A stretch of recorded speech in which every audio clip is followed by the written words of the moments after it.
Puji nama Tuhan, silakan duduk Bapak Ibu Saudara. Shalom semuanya. Selamat pagi. Ya, terima kasih buat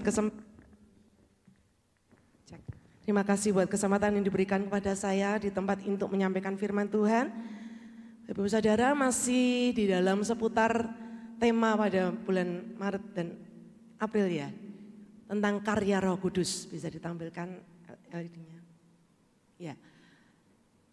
Roh Kudus ada di dalam setiap kehidupan orang yang percaya. Amin.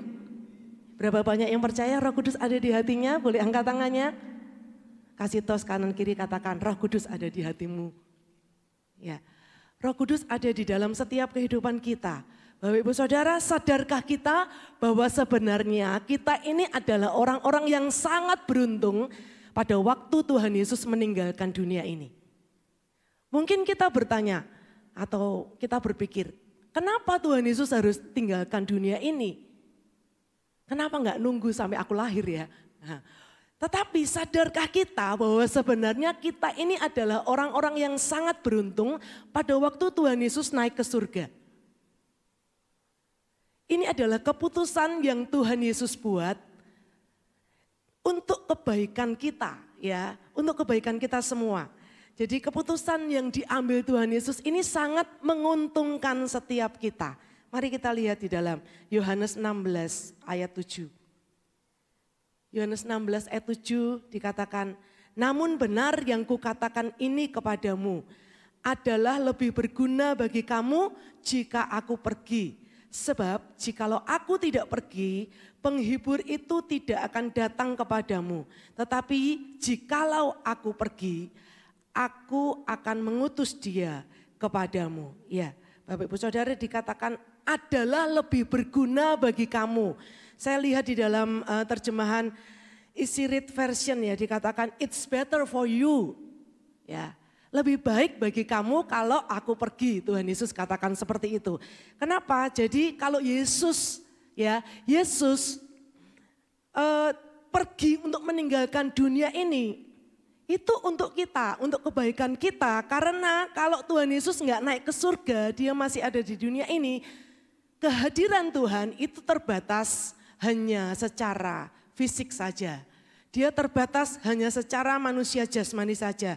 Tetapi ketika dia pergi, dia berikan Roh Kudusnya. Kehadiran Yesus menjadi tidak terbatas, unlimited ya, tidak terbatas. Dia bisa tinggal di dalam setiap hati orang percaya, di dalam bentuk Roh Kudus. Roh Kudus adalah Roh Yesus sendiri, mereka menjadi satu ya, mereka adalah satu.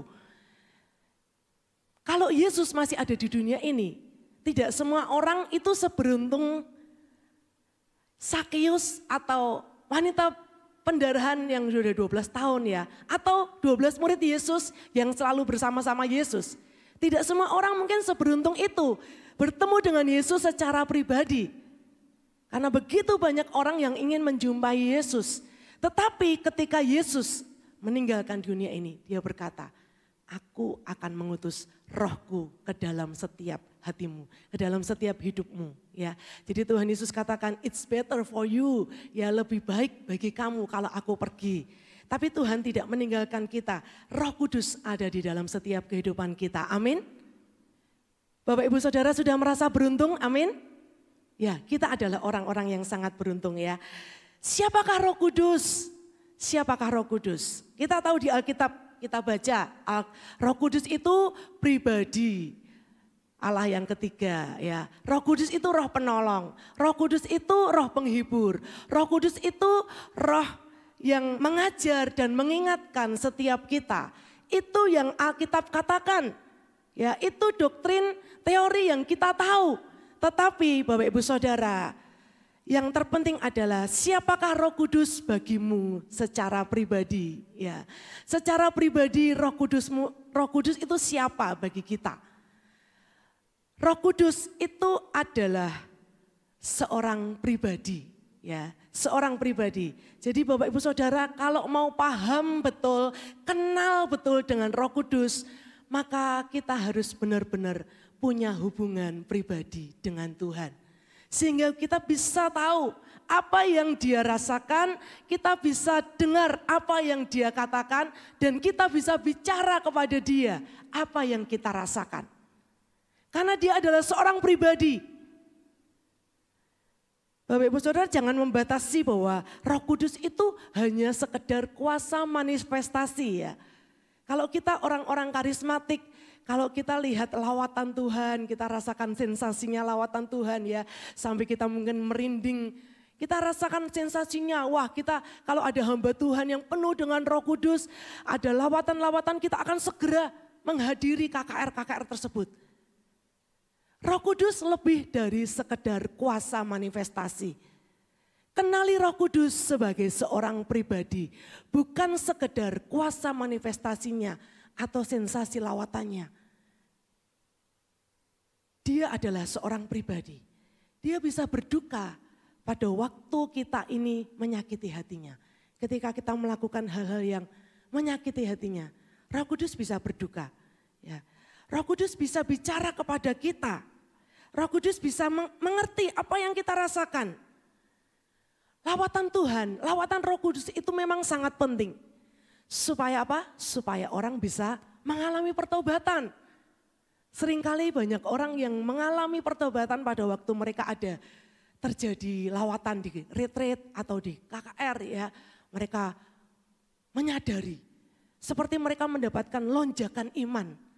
Mereka menyadari hidup mereka yang lama itu begitu rusak dan akhirnya mereka ini sadar dan bertobat. Itu bisa terjadi.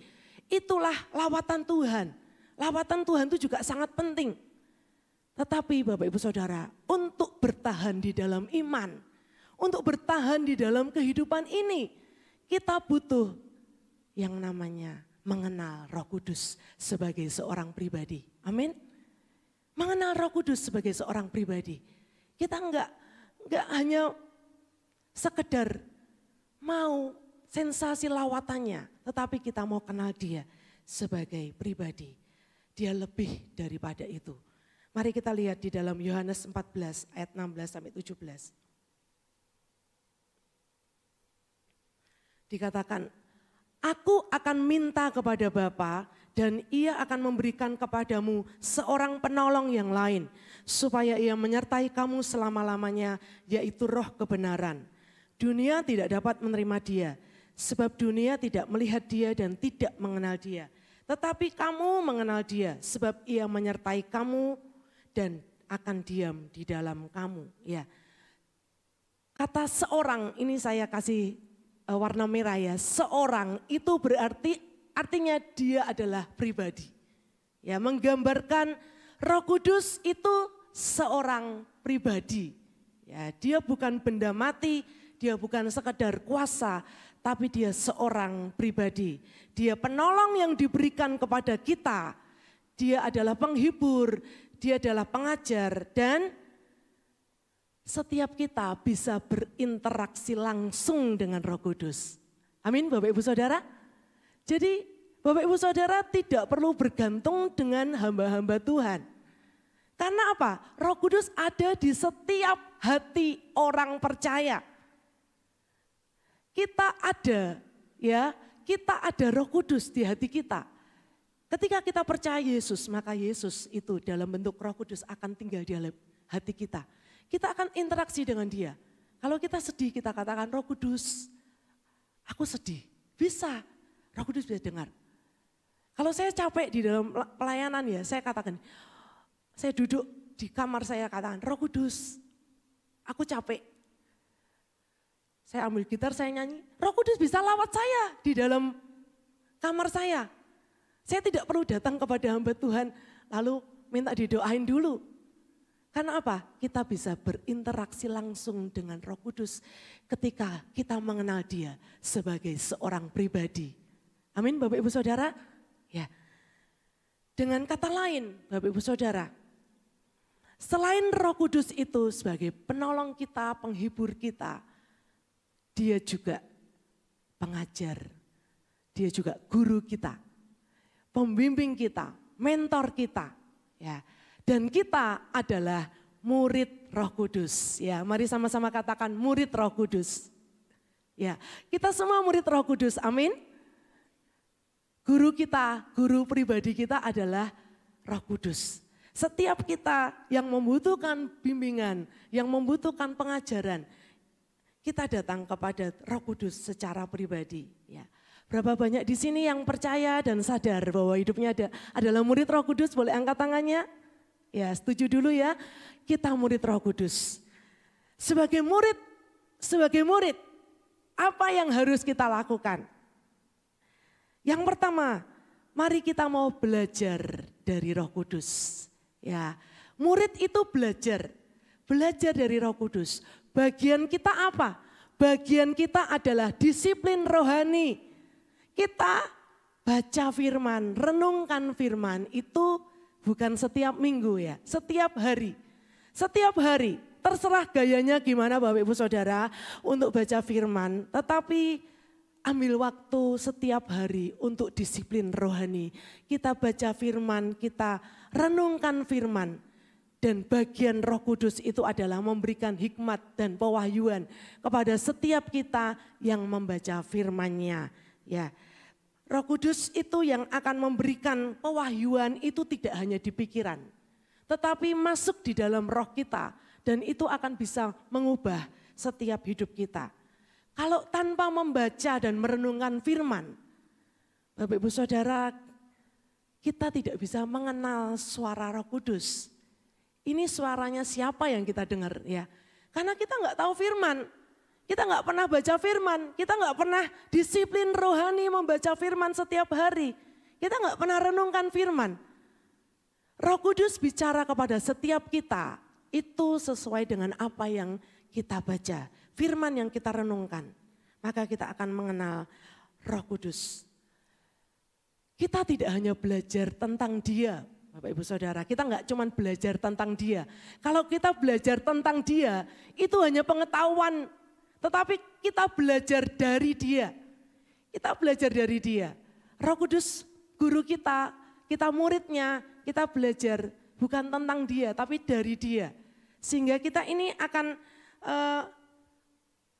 dapat mengubah ya setiap kehidupan kita, meneladani apa yang Roh Kudus katakan di dalam setiap kehidupan kita. Tujuannya apa? Supaya kita semakin serupa dengan Kristus. Itu tujuan kita sebagai murid Roh Kudus. Bukan supaya pinter-pinteran pengetahuan Alkitab. Ya. Saya kenal ada seorang yang pinter sekali ayat Alkitab. Sampai pada waktu diadakan kuis Alkitab, dia itu selalu nomor 1. Dia bisa jawab semua ayat, dia lumayan hafal. Tanpa dia melihat dulu, dia hafal. Dia ikuti semua pengajaran-pengajaran di online. Tetapi hidupnya, karakternya, hatinya masih penuh dengan kepahitan, gak berubah.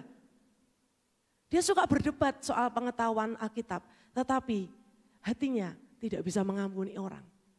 Ya. Itu bukan yang kita kejar. Tetapi yang kita kejar sebagai murid Roh Kudus adalah kita semakin bertumbuh serupa dengan Kristus. Amin? Ya, oke. Mari kita lihat dalam Yohanes 14 ayat 26. Yohanes 14 ayat 26 dikatakan, tetapi penghibur yaitu Roh Kudus yang akan diutus Bapa dalam namaku. Dialah yang akan mengajarkan segala sesuatu kepadamu dan akan mengingatkan kamu akan semua yang telah kukatakan kepadamu. Roh Kudus sebagai guru pribadi kita, dia mengajar dan mengingatkan. Satu hal ya Bapak Ibu Saudara yang saya renungkan pada waktu saya menyiapkan firman ini. Satu hal penting ya yang kita dapatkan pada waktu Roh Kudus ini memberikan hikmat dan pewahyuan kepada kita. Roh Kudus itu berikan yang namanya pengertian. Mari sama-sama katakan pengertian. Ya, pengertian. Pada waktu kita ini mengerti sesuatu, kita punya pengertian, maka kita ini bisa tahu makna di dalam apa yang kita pelajari. Makna dari apa yang kita dengar. Esensi dari apa yang kita dengar. Kita ini punya pengertian, sehingga kita akan lakukan itu. Kalau sebagai murid, kita dengar guru kita bicara menjelaskan, tapi kita nggak mudeng, kita nggak tahu, ya kita nggak punya pengertian, maka kita nggak akan melakukan itu. Kita hanya melakukan kalau dapat perintah. Karena kewajiban aja. Tetapi kalau punya pengertian, orang yang punya pengertian itu menangkap makna apa yang diajarkan. Ya. Sulit sekali membuat seseorang itu mengerti, ya, mengerti. Kalau kita menjelaskan maksud kita kepada orang, kadang-kadang kita juga bisa kesulitan. Bahkan kita ini memberitahu, menasihati anak kita sendiri. Seringkali kita kesulitan. Betul Bapak Ibu Saudara? Ada yang mengalami hal ini? Ya. Saya juga mengalami, sulit sekali kasih pengertian. Pengertian ke anak kita sendiri sulit sekali. Karena dia belum menangkap, dia belum mengerti. Dan dia nggak mau lakukan itu kalau tidak mengerti. Ya. Sekalipun kita sudah dengar firman berkali-kali. Sekalipun pembicaranya di tempat ini begitu canggih, begitu keren, begitu luar biasa menyampaikan firman Tuhan. Sekalipun kita baca buku-buku rohani yang terkenal. Tetapi kalau kita nggak punya pengertian, Roh Kudus tidak memberikan pengertian kepada kita. Maka semuanya itu tidak akan bisa mengubah setiap kehidupan kita. Nggak akan bisa. Karena kita tidak punya pengertian. Ya. Mari kita lihat Mazmur 119 ayat 130. Dikatakan, bila tersingkap, firman-firman-Mu memberi terang, memberi pengertian kepada orang-orang bodoh.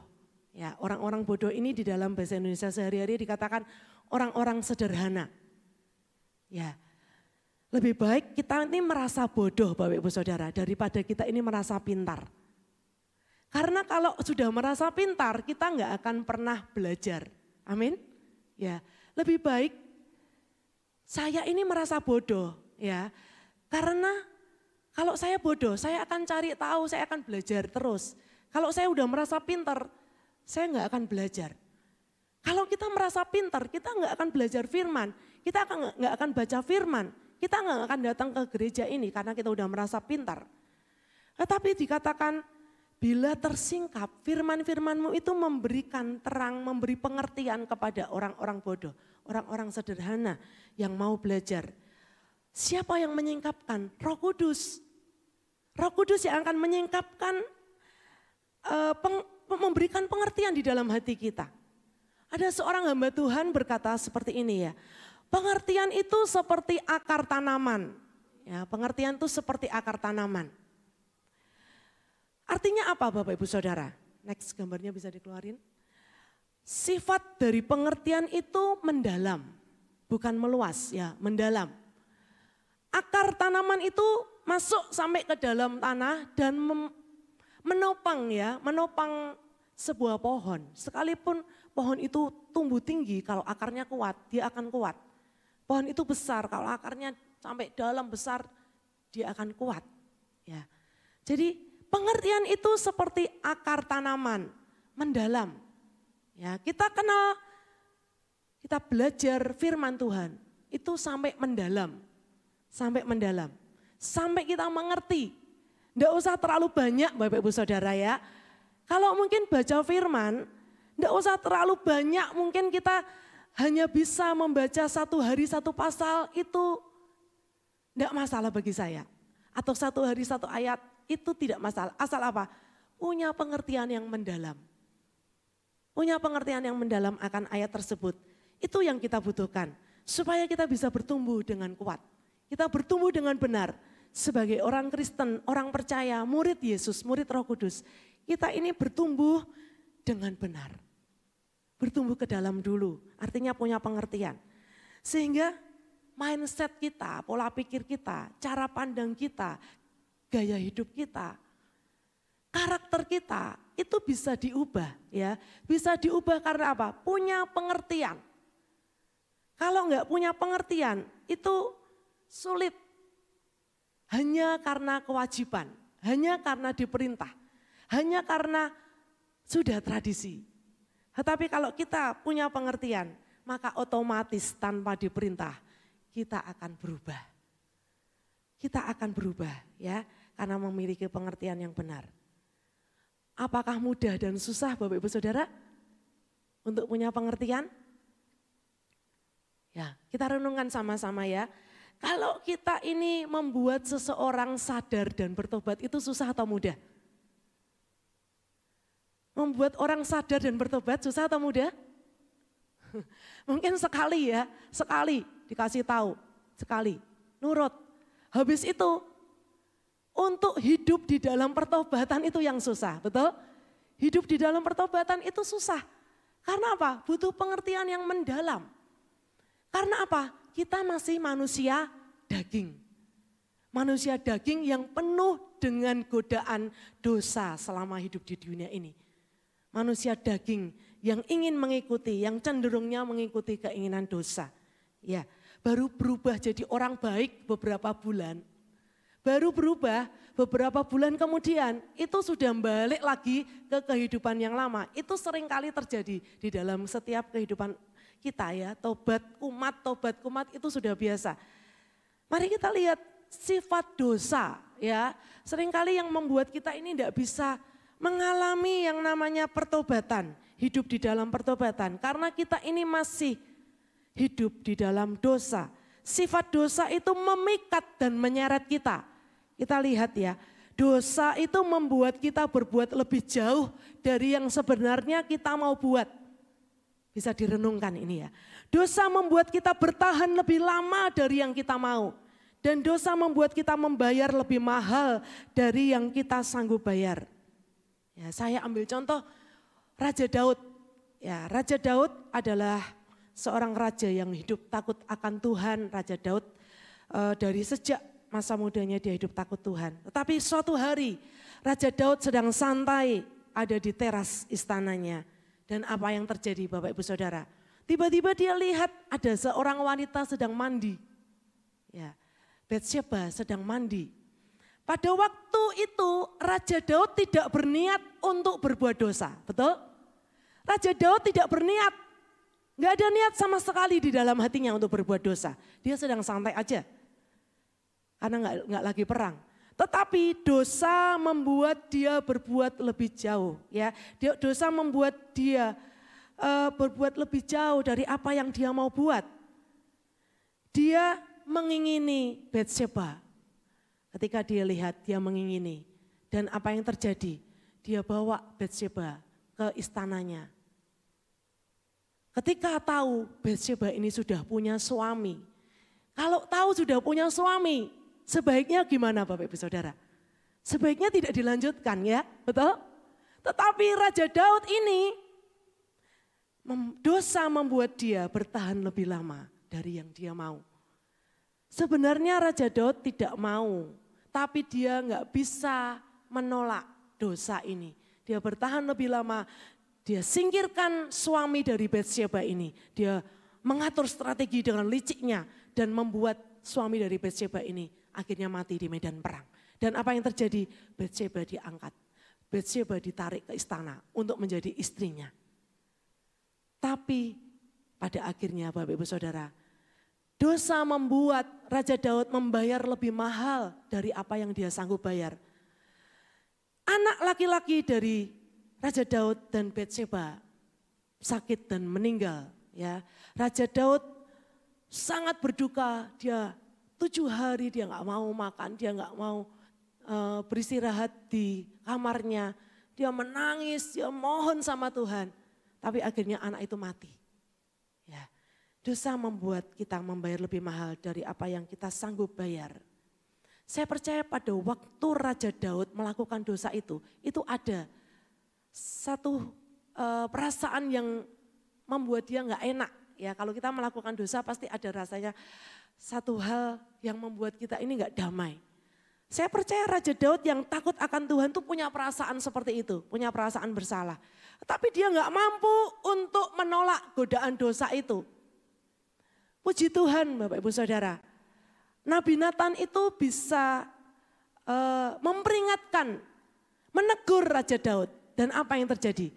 Raja Daud ini sadar dan dia bertobat.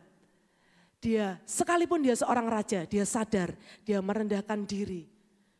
Dia minta ampun sama Tuhan dan dia bertobat. Ya. Raja Daud itu bertobat, dia nggak marah karena apa? Di dalam hati dan pikirannya dia memiliki pengertian.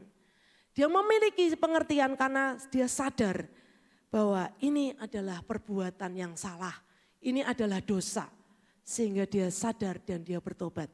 Alkitab mencatat hanya satu kali Raja Daud jatuh di dalam dosa seperti ini. Hanya satu kali Raja Daud ada di dalam dosa yang jahat seperti ini. Ya, Bapak Ibu Saudara, beruntunglah kita kalau kita punya Roh Kudus di dalam hati kita. Karena Roh Kudus itu akan mengingatkan kita. Dia menegur kita, dia mengajar kita, mengingatkan kita. Sehingga pada waktu kita melakukan sebuah kesalahan, kita melakukan dosa, Roh Kudus itu akan mengingatkan kita. Dan dia akan memberikan pengertian kepada setiap kita. Amin. Ya.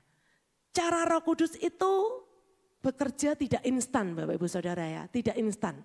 Dia mendidik kita, dia izinkan kita berproses sampai kita bisa mengerti dan akhirnya dengan rela hati akan berubah. Itu prosesnya seperti itu, enggak instan.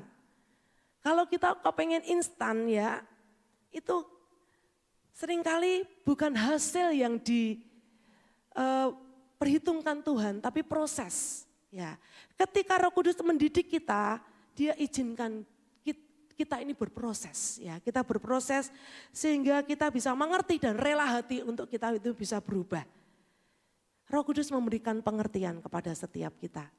Bapak Ibu Saudara, saya punya kesaksian anak saya yang kedua, Wilson, ya, anak saya laki-laki itu pada waktu masa pandemi, dia kan ada di rumah, dia sekolahnya online. Dan dia mulai terikat dengan yang namanya game online. Dia setiap malam, itu saya lihat, itu dia main game online dengan teman-temannya. Nah, alasannya dia itu supaya bisa ngobrol sama temannya. Tapi saya lihat tuh sampai jam 12 malam, jam 1 malam, dan itu dilakukan setiap hari. Nah, saya katakan sama dia, oh sudah stop, besok kamu sekolah. Iya mah, iya sebentar lagi. Tapi enggak berhenti-berhenti. Dari yang lembut, menasihati sampai mengancam, sampai HP-nya saya bawa ke kamar. Ya, saya lakukan itu. Ya, papanya juga marah, sampai gregetan sama dia. Lalu suatu hari pada waktu dia ini sudah sekolah lagi, ya sekolah onsite lagi. Gereja di mana dia beribadah itu mengadakan puasa 21 hari. Untuk terserah mau puasa apa. Puasa hal yang kamu sukai atau makanan yang kamu sukai. Bisa makanan bisa enggak. Dan saya tidak tahu pada waktu itu dia itu memutuskan untuk apa. Untuk puasa main game. Ya, selama 21 hari. Lalu dia katakan kepada saya, tahu enggak mah, aku ini puasa apa? Enggak tahu puasa apa? Aku puasa enggak main game. Dia katakan seperti itu ya. Wow, hebat kamu ya. Beneran enggak main game? Beneran. Ya. Akhirnya saya lihat dia enggak pernah main game. Saya cek. Dia enggak pernah main game online selama 21 hari itu. Dan dahsyat luar biasa Bapak Ibu Saudara, puasanya itu membawa kuasa di dalam hidupnya. Setelah itu Bapak Ibu Saudara, saya enggak pernah lihat anak saya tiap hari main game online ya. Sekali waktu mungkin dia main, tapi dia enggak pernah kecanduan lagi game online dengan teman-temannya. Saya pancing dia, sekalipun sekarang dia udah kuliah di Tangerang, saya pancing dia. Kamu tiap hari enggak main game kok sekarang? Dia katakan, enggak. Ya, tugasku banyak, ngapain tiap hari main game, dia katakan seperti itu ya. Siapa yang mengubah dia? Orang tuanya enggak mampu, papa mamanya enggak mampu, tetapi Roh Kudus mampu. Amin. Roh Kudus mampu, Roh Kudus bisa berkarya di dalam kehidupan anak saya. Saya percaya Roh Kudus juga bisa berkarya di dalam kehidupan Bapak Ibu Saudara sekalian. Amin. Dia bisa, kita belajar dari dia Bapak Ibu Saudara. Rindukan pendidikan Tuhan. Lebih dari sekedar pertolongan Tuhan. Karena pendidikan Tuhan itu berkaitan dengan kekekalan kita. Ketika sekali waktu aja Tuhan tolong kita, itu hanya berkaitan dengan kekinian kita. Sekali waktu itu Tuhan tolong kita bersyukur, kita wow Tuhan berikan mujizat kepadaku, kita bersyukur. Kita kagum ya. Tetapi pendidikan Tuhan, pengajaran Tuhan, pengenalan akan Tuhan, itu berkaitan dengan kekekalan kita. berkaitan dengan keselamatan kita. Ketika kita bertahan di dalam iman, rindukan pendidikan Tuhan itu lebih dari pertolongan Tuhan. Pengertian dari Roh Kudus itu akan berdampak di dalam setiap kehidupan kita, dalam pola pikir kita, kebiasaan kita, dan karakter kita. Mari kita mau respon Bapak Ibu Saudara ya. Ketika kita respon, maka itu akan menentukan kuasa Roh Kudus bekerja dahsyat di dalam kehidupan kita. Kalau kita enggak respon, Roh Kudus itu tidak pernah memaksa kehidupan kita. Dia enggak pernah memaksa, dia bekerja sesuai dengan respon hati kita. Yang kedua Bapak Ibu Saudara, ketika kita belajar dari Roh Kudus, yang kedua, kita mau libatkan Roh Kudus. Amin. Libatkan dia. Libatkan dia artinya kita butuh namanya inisiatif. Sengaja libatkan dia. Ya, untuk kita ini bisa Roh Kudus itu bisa bekerja di dalam hidup kita. Kita punya inisiatif untuk sengaja libatkan dia. Pertanyaannya Bapak Ibu Saudara, melibatkan Roh Kudus itu sebagai apa dan sebatas apa? Arti dari melibatkan itu adalah memasukkan ya, mengikut sertakan. Jadi artinya Roh Kudus itu bukan orang luar, Roh Kudus itu orang dalam. Dia ada dan mengetahui seluruh kehidupan kita. Maka sebagai apa kita melibatkan dia? Sebagai pemimpin. Dan sebatas apa? Sebatas semua bagian di dalam kehidupan kita. Amin. Jadikan dia pemimpin ya. Yohanes 16 ayat 13. Dikatakan, tetapi apabila ia datang yaitu Roh kebenaran, ia akan memimpin kamu di dalam seluruh kebenaran, sebab ia tidak akan berkata-kata dari dirinya sendiri, tetapi segala sesuatu yang didengarnya itulah yang akan dikatakannya. Dan ia akan memberitakan kepadamu hal-hal yang akan datang. Ya, izinkan Roh Kudus memimpin keluargamu, memimpin pekerjaanmu, memimpin pelayananmu, memimpin hubunganmu dengan pasanganmu. Izinkan dia untuk memimpin seluruh hidupmu. Mengapa kita harus izinkan dia menjadi pemimpin? Karena Roh Kudus dikatakan tadi, dia akan memberitakan kepadamu hal-hal yang akan datang. Artinya tidak ada yang tahu kepastian akan masa depan, akan hari depan. Kita hidup di dalam ketidakpastian. Apa yang akan terjadi? 5 menit kemudian, 1 jam kemudian, esok enggak ada yang tahu. Kita hidup di dalam ketidakpastian. Tetapi Roh Kudus dia akan memberitakan kepada kita hal-hal yang akan datang. Kalau dia memimpin hidup kita, maka hidup kita ini akan menjadi aman. Amin. Aman Bapak Ibu Saudara, itu yang kita butuhkan saat ini ya. Roh Kudus bukan sebatas penghibur di kala duka, penolong di saat susah, atau memberi mujizat di saat kita butuh. Tapi dia adalah pribadi, pemimpin kita yang memimpin kita dalam seluruh kebenaran dan menyertai setiap kehidupan kita. Ya. Ada seorang teman saya berkata seperti ini, aku ini sudah melibatkan Tuhan loh. Sudah berdoa setiap hari baca firman. Bahkan dia enggak cuma baca dari Alkitab ini handphone suci, enggak ya. Dia tuh beli Alkitabnya itu enggak cuma gedenya segini. Dia beli Alkitab yang besar Bapak Ibu Saudara. Wow, ya saya aja enggak punya ya. Tapi dia ini benar-benar mengalami Tuhan, itu dia beli Alkitab besar. Lalu dia baca dengan bersuara. Dia baca Alkitab. Setiap hari. Dan dia katakan, aku baca urut. Luar biasa Bapak Ibu Saudara. Tapi dia katakan gini, aku sudah melibatkan Tuhan, aku sudah berdoa setiap malam, aku baca firman setiap malam. Tetapi kenapa masalah enggak berhenti dalam hidupku? Kenapa bertubi-tubi aku kena masalah? Kenapa? Dia katakan kenapa? Dia jawab mengapa, saya enggak bisa jawab Bapak Ibu Saudara. Ya.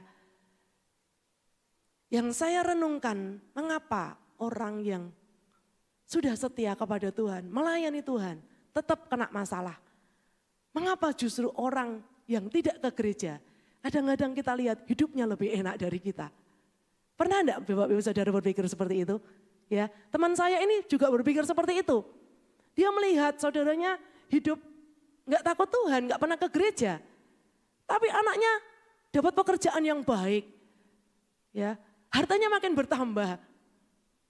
Hidupnya baik-baik saja, dia enggak sakit. Iri dengan orang-orang yang seperti itu. Ya.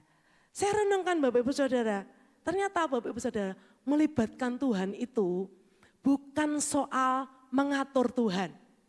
Ya. Melibatkan Tuhan itu bukan soal mengatur Tuhan. Kita nggak bisa mengatur Tuhan. Karena dia adalah Tuhan yang berdaulat atas hidup kita. Kalau Tuhan mau buat sesuatu, itu terserah Tuhan. Amin. Kita harus punya mindset yang seperti itu, pola pikir yang seperti itu. Kalau Tuhan mau berikan kita proses di dalam kehidupan kita, maka izinkan Tuhan, terserah Tuhan, karena dia pemimpin kita. Dia berdaulat atas hidup kita. Kalau Tuhan berkata, kamu harus melewati proses ini, itu baik buat kamu. Maka biarlah proses itu ada di dalam kehidupan kita. Sehingga kita akan mengalami kehidupan yang diubahkan melalui proses itu. Bapak Ibu Saudara tidak perlu iri dengan kehidupan orang lain. Karena kita yakin, kita percaya Tuhan memimpin kita. Tuhan memimpin kita. Dia yang akan mengatur segala sesuatu di dalam kehidupan kita. Siapa kita Bapak Ibu Saudara yang mau mengatur Tuhan? Kita gak bisa mengatur Tuhan. Dia pencipta kita, dia pemilik hidup kita, dia pencipta alam semesta. Kalau Tuhan mau kerjakan sesuatu di dalam hidup kita, dia tidak perlu bertanya kepada kita, ini boleh enggak? Enggak, ya, karena dia adalah Tuhan yang berdaulat. Mari kita mau taat saja, next gambarnya, taat saja kepada Tuhan. Dia yang memimpin kehidupan kita step by step, ya, step by step. Artinya apa? Setiap saat kita harus tanya sama Tuhan, Tuhan langkah berikutnya apa? Kehidupan kita harus penuh dengan doa. Kita harus penuh dengan pertanyaan kepada Tuhan. Tuhan, bukan tanyanya mengapa Tuhan, bukan. Tapi tanya sama Tuhan, Tuhan langkah berikutnya apa? Tuhan selanjutnya apa? Supaya kita tetap bergantung kepada Dia. Karena Roh Kudus itu memimpin kita step by step, langkah demi langkah. Amin. Untuk ada di dalam rancangan Tuhan. Kita harus kadang buang rancangan kita. Buang rencana kita, supaya apa? Rancangan Tuhan itu terjadi di dalam hidup kita. Banyak orang menjadi kecewa dengan Tuhan. Karena apa? Tidak sesuai dengan rencananya. Tidak sesuai dengan planningnya. Lalu menolak. Enggak Tuhan-Tuhanan, enggak gereja-gerejanan. Kecewa aku sama Tuhan. Lalu enggak mau ke gereja. Karena merasa pimpinan Tuhan itu enggak sesuai dengan rencananya. Kalau kita izinkan Tuhan memimpin kita, biarlah rencana Tuhan yang terjadi di dalam kehidupan kita. Amin. Biar Tuhan kerjakan rencananya. Belajarlah untuk taat. Ya, mari sama-sama katakan taat. Ya, next gambarnya. Taat Bapak Ibu Saudara ya. Jadilah murid yang taat kepada pimpinan Roh Kudus. Ya, kita baca sama-sama Roma 8 ayat 14. Sama-sama 1, 2, 3. Semua orang yang dipimpin Roh Allah adalah anak Allah. Siapa yang memimpin hidup kita? Siapa Bapak Ibu Saudara? Apakah roh ketakutan? Apakah roh kesombongan kita? Ataukah roh kekhawatiran? Ya, saya lihat di generasi zaman now ini ada istilah yang namanya FOMO dan NPD. Ini lagi viral nih ya. FOMO itu apa? FOMO saya baca namanya fear of missing out. Artinya apa? Takut ketinggalan. Itu yang memimpin hidup orang hari-hari ini. Takut tertinggal di media sosial. Nah, karena itu orang FOMO itu seperti ini ya.